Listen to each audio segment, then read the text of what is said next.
ಶಾಸಕರು 24 ಶಾಸಕರಲ್ಲಿ ಕೂಡ ಕಾಂಗ್ರೆಸ್ ಶಾಸಕರು ವಿದೇಶ ಪ್ರಯಾಣ ಬಳಸ್ತಾ ಇದ್ದಾರೆ. ಇದು ಈಗ ಏನಂದ್ರೆ ನೆನಗುದಿದೆ ಎಲ್ಲರೂ ಕೂಡ ಅಂತಂದರೆ ಇಲ್ಲ ಹೊಸದಾಗಿ ಮತ್ತೆ ಈಗ ಏನಾದರೂ ಮತ್ತೆ ಗದ್ದೆ ಗುದ್ದಾಟ ಏನಾದರೂ ಅದರ ಹಿನ್ನೆಲೆಯಲ್ಲಿ ಈ ರೀತಿ ಹೋಗಿದ್ದಾರೆ ಅನ್ನೋದು ಕೇಳಿ ಬರ್ತಾ ಇದೆ ಸರ್. ಮತ್ತು ರೆಸಾರ್ಟ್ ರಾಜಕಾರಣ ಶುರುವಾಗುತ್ತಾ ಮತ್ತೆ ಅಂತ ನೋಡಿ. ಈಗ ಡಿ ಕೆ ಶಿವಕುಮಾರ್ಗೆ ಅದು ಕೊನೆಯ ಅವಕಾಶ. ಇನ್ನು ಮುಂದೆ ಕರ್ನಾಟಕದ ಕಾಂಗ್ರೆಸ್ಸೇ ಬರೋದಿಲ್ಲ, ಸಾಕಾಗೈತಿ. ಯಾವಾಗಾರ ಇಲೆಕ್ಷನ್ ಬರ್ತದೆ ಜನ ಅಲ್ಲಕತ್ತಾರ.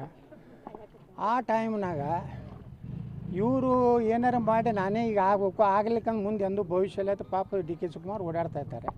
ಆ ಸಿದ್ದರಾಮಯ್ಯನ ವಿಧಾನಸಭೆಯಲ್ಲಿ ಇವತ್ತು ಆರ್ ಅಶೋಕ್ ಮಾತಾಡಿದ್ರು, ಸುನೀಲ್ ಕುಮಾರ್ ಮಾತಾಡಿದ್ರು. ಇಡೀ ರಾಜ್ಯದ ಬಿ ಜೆ ಪಿ ಕಾರ್ಯಕರ್ತರ ಅಪೇಕ್ಷೆ ಇರ್ತೈತೆ, ರಾಜ್ಯ ಅಧ್ಯಕ್ಷನೂ ಮಾತಾಡಬೇಕು, ಕಠೋರವಾಗಿ ಮಾತಾಡಬೇಕು. ನಾವು ಹೆಂಗೆ ಮಾತಾಡ್ತೀವಿ ವಿಧಾನಸಭೆ ಒಳಗೆ? ಸಿದ್ದರಾಮಯ್ಯನವ್ರಿಗೆ ಅಟ್ಯಾಕ್ ಮಾಡ್ತೀವಿ, ಡಿ ಕೆ ಶಿವಕುಮಾರ್ಗೆ ಅಟ್ಯಾಕ್ ಮಾಡ್ತೀವಿ. ಇವ್ರು ಮಾಡಲೇ ಇಲ್ಲ. ನಾನು ನೋಡ್ಲಕತ್ತೀನಿ ಮೊನ್ನೆ ವಿಧಾನಸಭೆ ಒಳಗೆ